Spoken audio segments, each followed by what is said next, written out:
Tu as envoyé ta propre sœur en prison. Quelle sorte de sœur es-tu? À peine sortie de la salle d'audience, la fureur de mon père m'a frappé comme une gifle. Ces mots étaient des lames. À côté de lui, ma mère, effondrée en larmes, a levé un visage tordu par la haine et a hurlé. Monstre! Comment as-tu pu lui détruire la vie?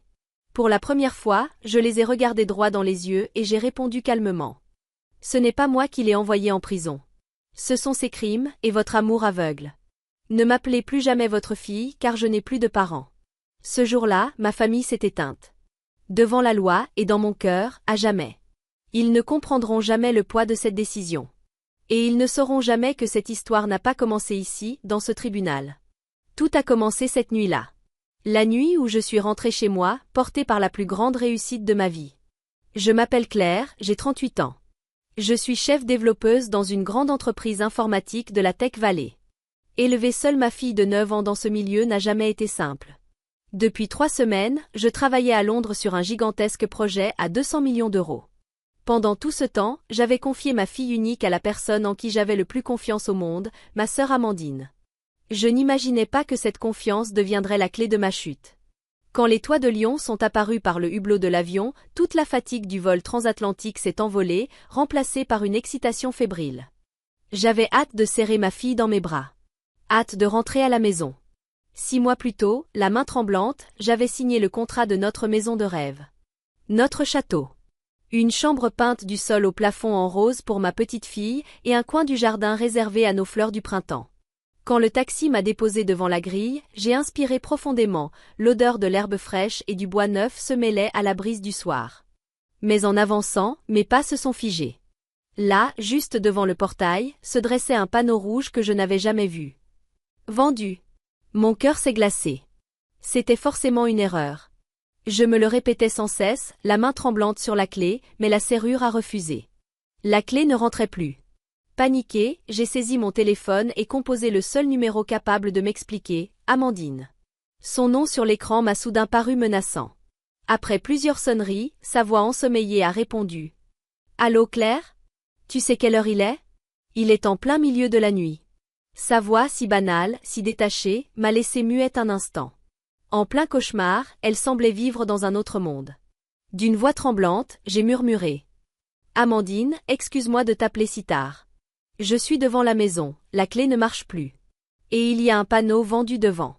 C'est sûrement une erreur. Tu sais quelque chose? J'ai entendu un petit rire, léger, presque amusé, qui m'a glacé le sang. Oh, tu l'as enfin remarqué. Pardon? Ma gorge s'est asséchée, mon cœur battait à tout rompre. Oui, ta maison a été vendue. C'est moi qui l'ai vendue pour toi. Mon esprit s'est vidé. Un sifflement strident emplissait mes oreilles. Une mauvaise blague. Une blague atroce, en pleine nuit. Qu'est-ce que tu racontes? Tu n'as pas le droit de faire ça. Bien sûr que si. Tu te souviens de la procuration que tu m'as signée il y a 6 mois? Tu l'as donnée au cas où il t'arriverait quelque chose pendant ton voyage. Je m'en souvenais très bien. Avant de partir à Londres, je voulais que ma fille ait quelqu'un pour autoriser un soin médical d'urgence. C'était un symbole de confiance. De fraternité. Pas un chèque en blanc pour vendre ma maison. Amandine a soupiré, agacée. Les détails n'ont pas d'importance. J'ai trouvé un excellent acheteur, il a payé comptant, 780 000 euros. Affaire conclue. Ma respiration s'est bloquée. 780 000 euros, pour une maison qui en valait 2,6 millions. Mon sang s'est glacé. Amandine. Tu te rends compte de ce que tu as fait? Annule tout, tout de suite.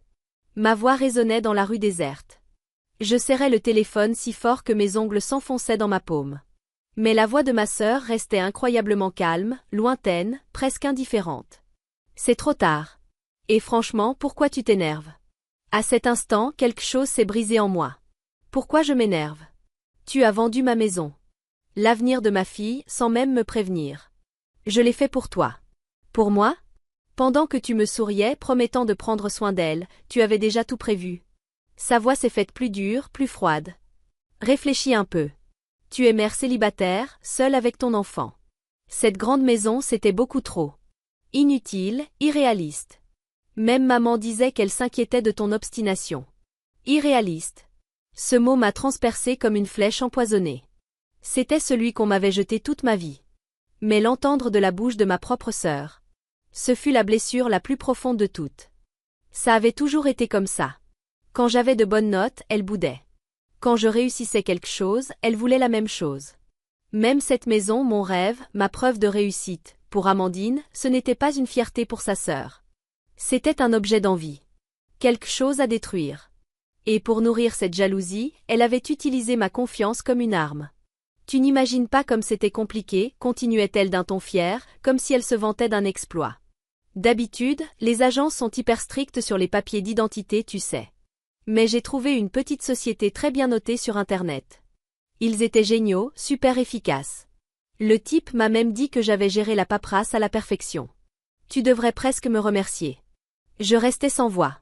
Alors, pendant qu'elle souriait à ma fille, jouant la tante parfaite, elle contactait en secret des agents immobiliers, utilisant ma procuration comme un permis de voler.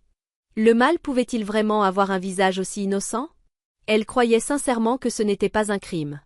Juste une bonne affaire. À bout de souffle, j'ai murmuré. Tu es complètement folle? Elle a répondu, sincèrement étonnée, avec une pointe d'orgueil. Bien sûr que non. Je suis plus lucide que jamais. C'est toi qui devrais te calmer. Me calmer? Comment aurais-je pu me calmer à ce moment-là? Avant que je ne trouve mes mots, elle a ajouté d'une voix joyeuse, comme si elle m'annonçait une surprise. Ah, j'ai failli oublier. Ne t'inquiète pas, j'ai utilisé une partie de l'argent pour verser l'acompte d'un nouvel appartement en centre-ville. Dans un immeuble très sûr, proche des bonnes écoles. Ce sera bien plus pratique que cette grande maison de banlieue. J'ai senti quelque chose s'effondrer en moi. Elle ne s'était pas contentée de me voler ma maison. Elle avait réorganisé ma vie entière, à sa façon, sans jamais me demander mon avis. Pendant qu'elle berçait ma fille, elle avait planifié comment démonter et reconstruire mon monde selon ses règles. Ce n'était pas de la bienveillance. C'était du contrôle. Du contrôle pur et condescendant. Profitant de mon silence, elle a poursuivi, amusée. Et le reste de l'argent? Eh bien, on a décidé de partir en voyage en famille à La Réunion la semaine prochaine. 2 semaines entières. C'est une petite récompense pour mon mari. Il travaille tellement dur. Billets en première classe, hôtel 5 étoiles, tout est réservé, grâce à toi. Sa voix débordait de joie sincère, sans la moindre trace de culpabilité. Elle partait en paradis avec l'argent qu'elle m'avait volé. À cet instant, ma colère a dépassé le point d'ébullition, pour devenir glaciale.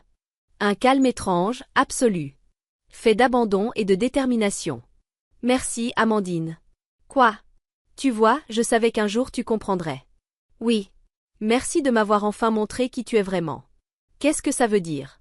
Que c'est fini. Il n'y a plus rien à dire. Pour la première fois, sa voix a tremblé. Attends, c'est quoi ce ton? Après tout ce que j'ai fait pour toi, tu es vraiment une ingrat.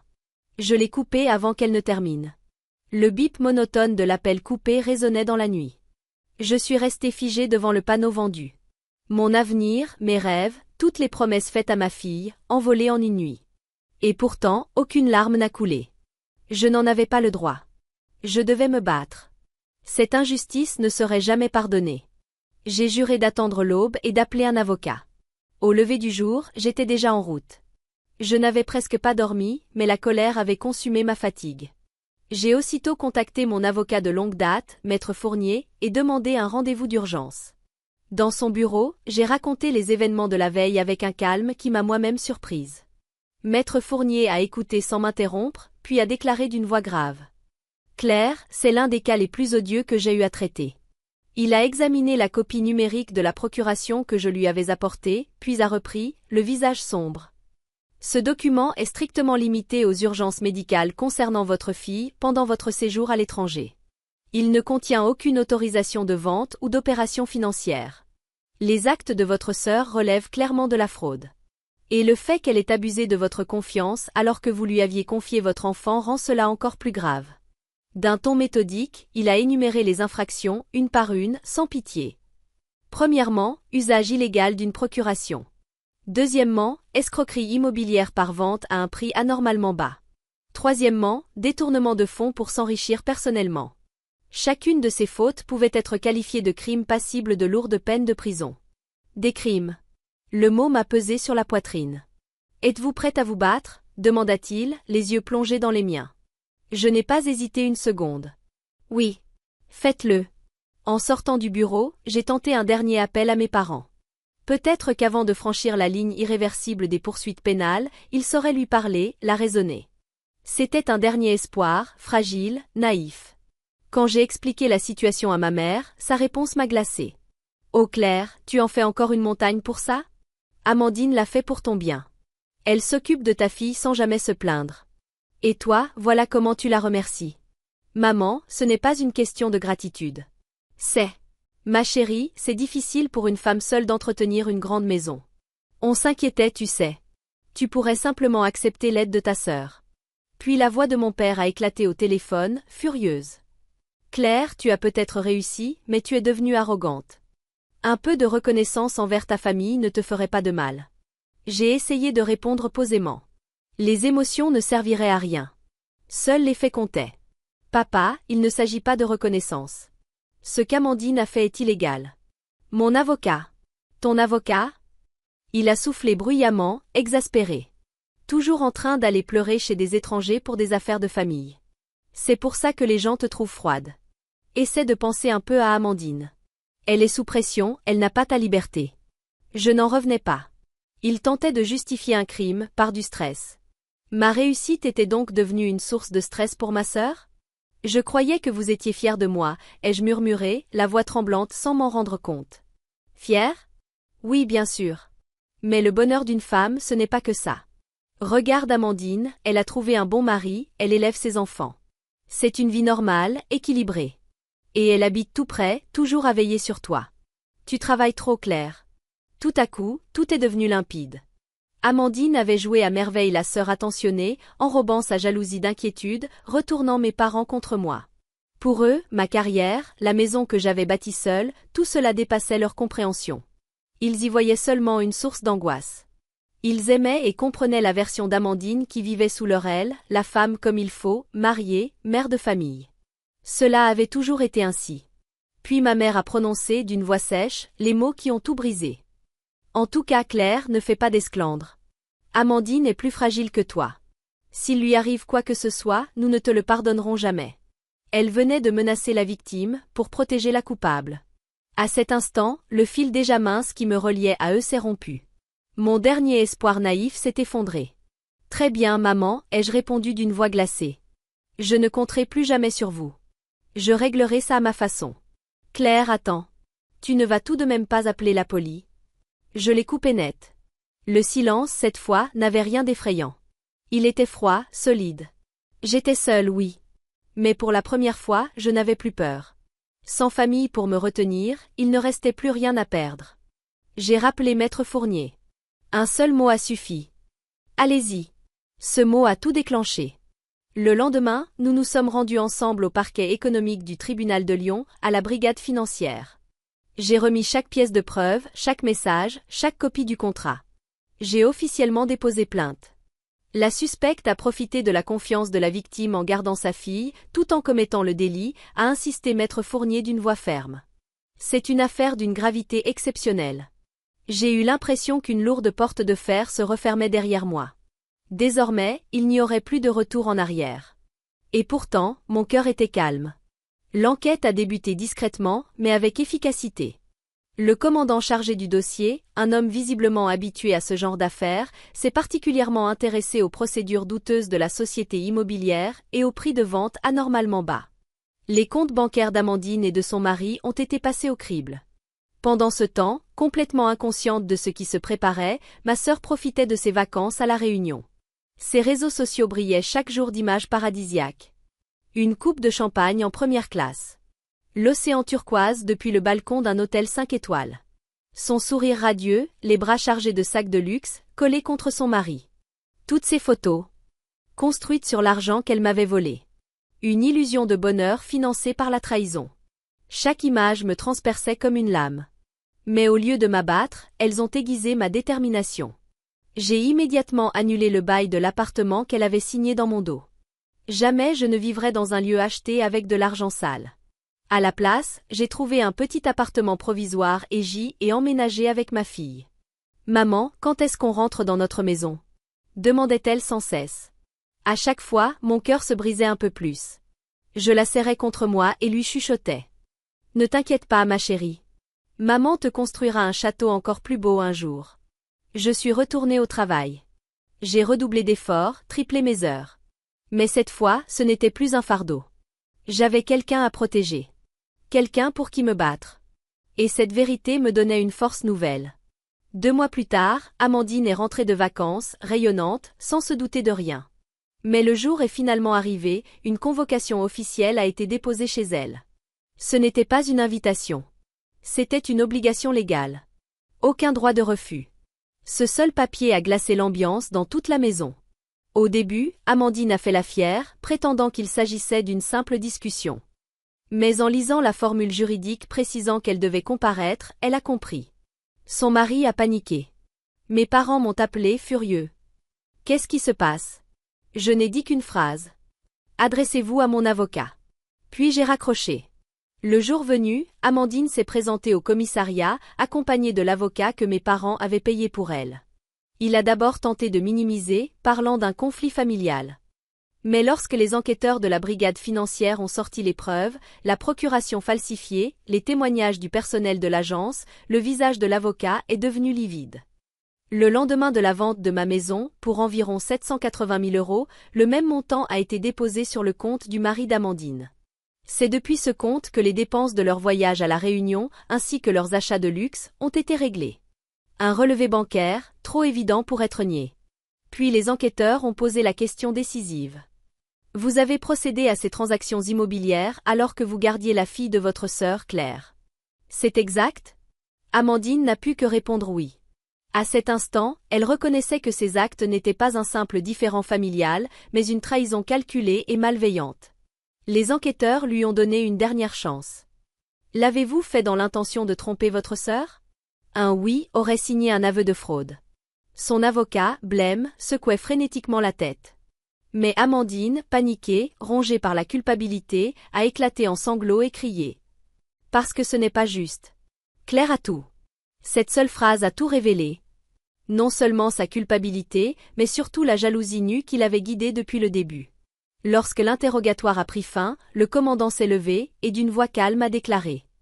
Amandine Laurent, vous êtes en état d'arrestation pour fraude immobilière, abus de procuration et détournement de fonds. J'ai vu les images au journal du soir. Amandine, autrefois si sûre d'elle, menottée, pleurant comme une enfant. Devant le commissariat, son mari criait aux journalistes. C'est ma femme qui a été trompée par sa sœur. Mais en moi plus rien. Ni rage ni triomphe. Seulement le calme. Le véritable combat ne faisait que commencer, le procès. Les 8 mois entre son arrestation et l'ouverture du procès ont consumé tout le monde. Amandine a affronté la réalité de ses crimes, enfermée. Son mari a vite demandé le divorce. Mes parents ont vidé presque toutes leurs économies pour lui payer des avocats hors de prix. Et moi? J'attendais, dans ce petit appartement provisoire, avec ma fille. Jour après jour. Le contrat de 200 000 € que j'avais signé allait disparaître dans les frais juridiques. Mais peu importait. Il ne s'agissait plus d'argent. C'était une lutte pour retrouver ma dignité. Le jour du jugement est enfin arrivé. Assise dans le box des accusés, Amandine paraissait méconnaissable.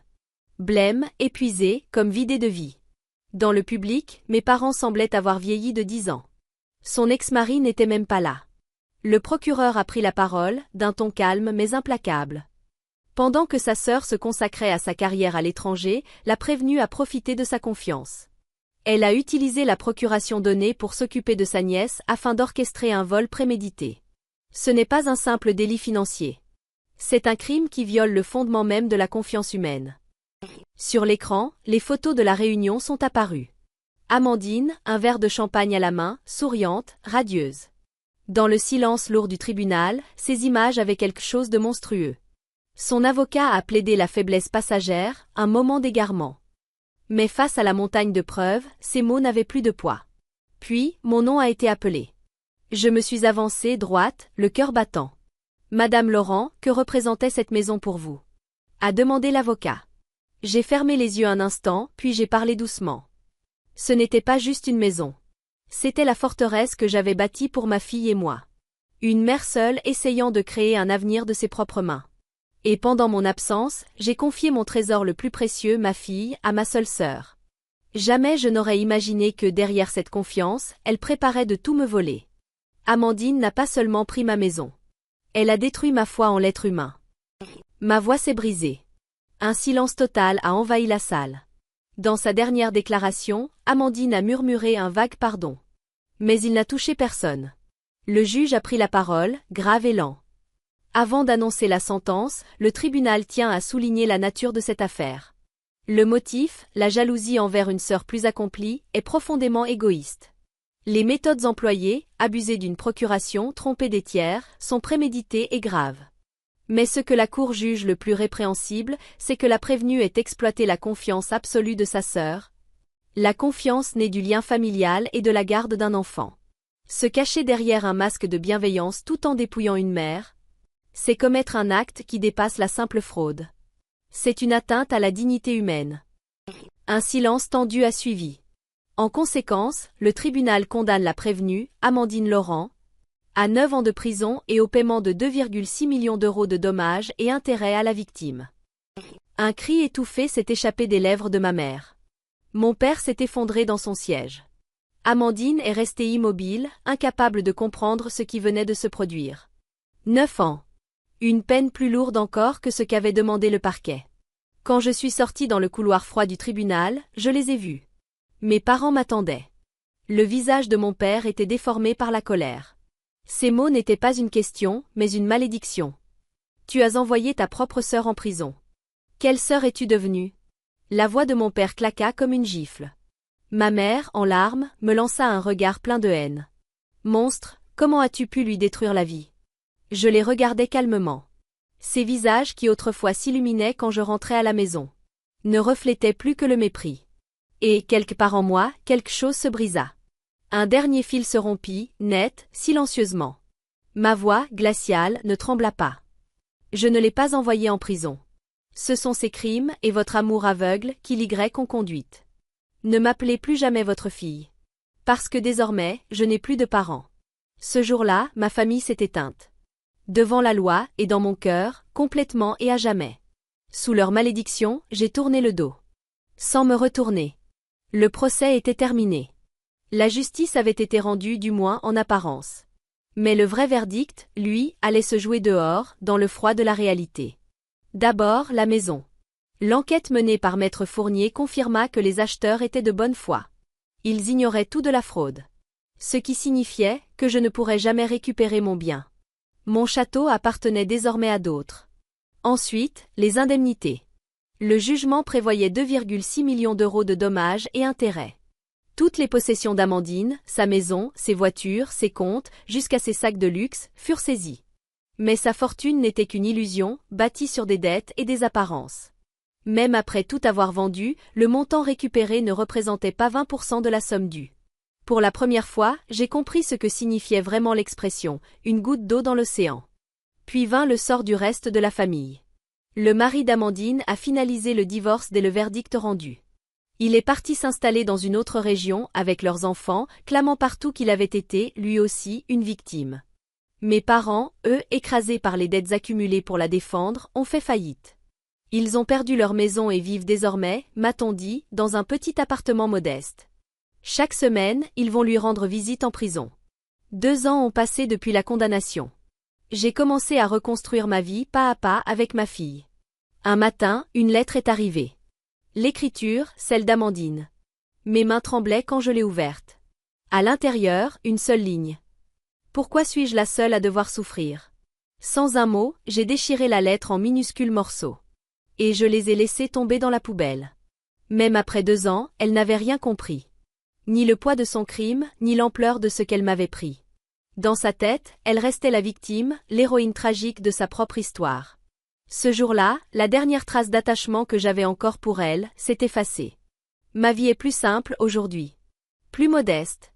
Mais la vue depuis la fenêtre de ce petit appartement a plus de valeur que n'importe quelle maison. Parce que c'est une vue que j'ai gagnée moi-même. Ce n'est pas une histoire de victoire. C'est le récit d'une famille détruite par la jalousie et l'aveuglement. Et pourtant, je n'ai aucun regret. Car au-delà de cette victoire vide, il reste une vérité. Une vie calme, sincère, aux côtés de ma fille. Désormais, la seule à posséder ma vie. C'est moi.